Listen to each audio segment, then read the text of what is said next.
नमस्कार दोस्तों, आप सभी का स्वागत है हमारे YouTube चैनल में। आज हम आपको अयोध्या में बनने वाले राम मंदिर, उसके भूमि पूजन और उसके इतिहास के बारे में बताने जा रहे हैं। आपसे निवेदन है कि हमारे YouTube चैनल को सब्सक्राइब करें, इस वीडियो को अपने दोस्तों, परिवार के सदस्यों के साथ शेयर करें। इतिहासकारों के अनुसार कौशल प्रदेश की प्राचीन राजधानी अवध को कालांतर में अयोध्या कहा गया है। अयोध्या जो है एक प्राचीन धार्मिक नगर है। यह नगर जो है पवित्र सरयू नदी के तट पर बसा हुआ है।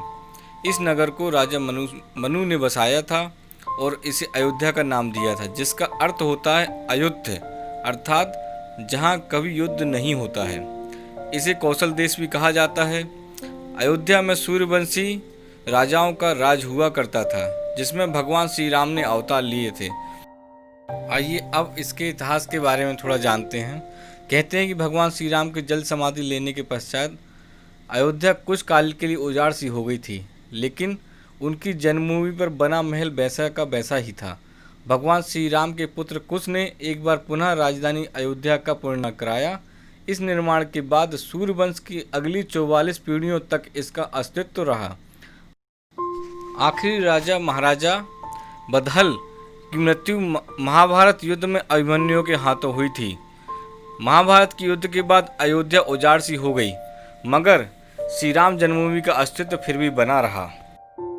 इसके बाद इतिहास में यह भी उल्लेख मिलता है कि ईसा के लगभग 100 वर्ष पूर्व उज्जैन के चक्रवर्ती सम्राट विक्रमादित्य एक दिन आखेट करते करते अयोध्या पहुंच गए।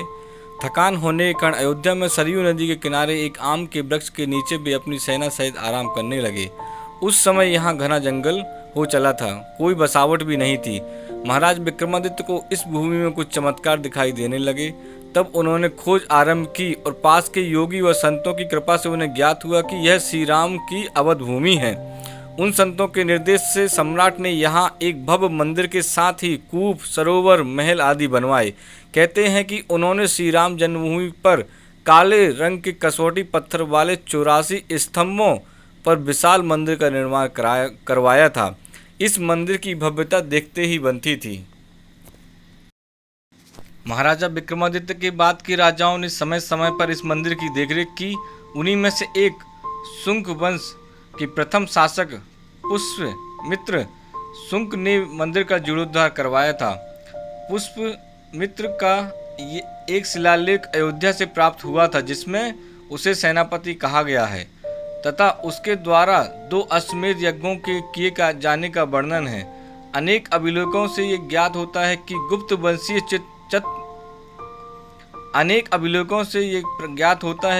वंशीय चंद्रगुप्त द्वितीय के समय और तत्पश्चात काफी समय तक अयोध्या गुप्त साम्राज्य की राजधानी थी। गुप्तकालीन महाकवि कालिदास ने अयोध्या का रघुवंश में कई बार उल्लेख किया है। इसके बाद ईसा की 11वीं शताब्दी में कन्नौज नरेश जयचंद महाराज आए। पानीपत के युद्ध के बाद जयचंद का भी अंत हो गया। इसके बाद भारतवर्ष पर आक्रांताओं का आक्रमण और बढ़ गया। आक्रमणकारियों ने काशी, मथुरा के साथ ही अयोध्या में भी लूटपाट की और पुजारियों की हत्या कर मूर्तियां तोड़ने का क्रम जारी रखा।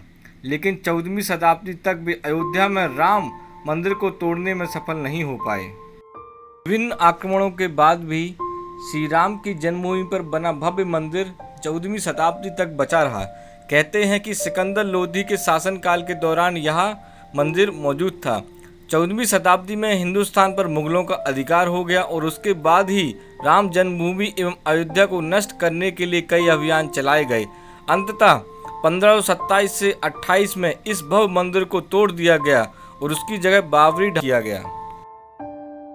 कहते हैं कि मुगल साम्राज्य के संस्थापक बाबर के एक सेनापति ने बिहार अभियान के समय अयोध्या में श्री राम के जन्मस्थान पर स्थित प्राचीन और भव्य मंदिर को तोड़कर एक मस्जिद बनवाई थी, जो 1992 तक विद्यमान रही। आइए आपको थोड़ा जानकारी राम मंदिर आंदोलन के बारे में भी दें। 25 सितंबर 1990 को बीजेपी के वरिष्ठ नेता लाल कृष्ण आडवाणी ने अपनी रथ यात्रा की शुरुआत सोमनाथ से अयोध्या के लिए की। उनकी इस रथ यात्रा में हमारे आज के प्रधानमंत्री श्री नरेंद्र मोदी जी भी उनके एक सारथी थे, जो उनके साथ उस यात्रा में इसी यात्रा के 2 साल बाद 6 दिसंबर 1992 को कार सेवकों ने अयोध्या में बाबरी मस्जिद का जो विवादित ढांचा था उसको गिरा दिया। इसके बाद ये मामला न्यायालय के अधीन चला गया और 9 नवंबर 2019 को मुख्य न्यायाधीश रंजन गोगोई की अध्यक्षता में सर्वोच्चतम न्यायालय ने ये निर्णय दिया कि इस भूमि को भगवान राम के मंदिर के निर्माण के लिए ट्रस्ट को सौंप दिया जाए। और साथ में सरकार ने एक और आदेश दिया कि मस्जिद बनाने के लिए सुन्नी वक्फ बोर्ड को 5 एकड़ की ज़मीन भी अयोध्या में दी जाए। साथ ही प्रधानमंत्री ने ये घोषणा की कि सरकार के द्वारा अधिग्रहित 67 एकड़ ज़मीन भी ट्रस्ट को दी जाए।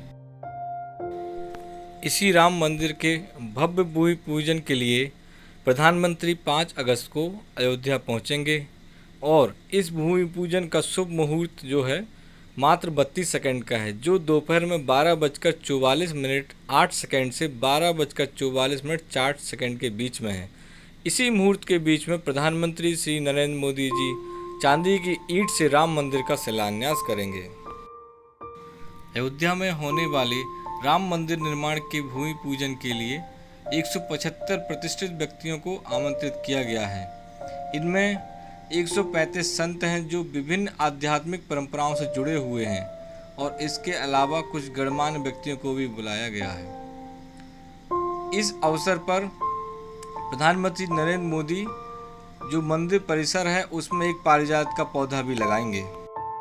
आइए दोस्तों, अब आपको राम मंदिर का जो मॉडल है उसके बारे में जानकारी देते हैं। राम मंदिर में नीचे राम लला विराजमान होंगे, जबकि ऊपर की मंजिल पर पूरा राम दरबार होगा। इस मंदिर को 5 हिस्सों में बांटा गया है। पहला हिस्सा जो है मंदिर का अग्रभाग होगा, दूसरा दरवाज़ा होगा जिसे सिंहद्वार कहा जाएगा। इसके बाद 2 मंडप होंगे। पहला मंडप नृत्य मंडप होगा, जबकि दूसरा मंडप रंग मंडप होगा। और आखिरी में रामलला का जहाँ विराजमान होंगे वो गर्भगृह होगा। इस मंदिर की जो ऊंचाई है 161 फीट है। तो दोस्तों, इस तरह हमने आपको राम मंदिर के इतिहास और उसके भूमि पूजन और उसके मंदिर के बारे में जानकारी दी। हम आशा करते हैं कि मंदिर बहुत ही जल्दी बनकर तैयार हो जाएगा। इसी बीच मुझे रामायण की एक चौपाई याद आ रही है। मंगल भवन अमंगल हारी, द्रबहु सुदशरथ अजर बिहारी। आशा करते हैं आपको हमारा ये वीडियो पसंद आया होगा। आपसे निवेदन है कि हमारे YouTube चैनल को सब्सक्राइब करें और इस वीडियो को अपने दोस्तों, मित्रों, परिवार के सदस्यों के साथ शेयर करें। इसी तरह हम आपको नए नए वीडियो बना के दिखाते रहेंगे। स्वस्थ रहें, सुरक्षित रहें और मिलते हैं आपको अगले वीडियोस में। तब तक के लिए जय श्री राम।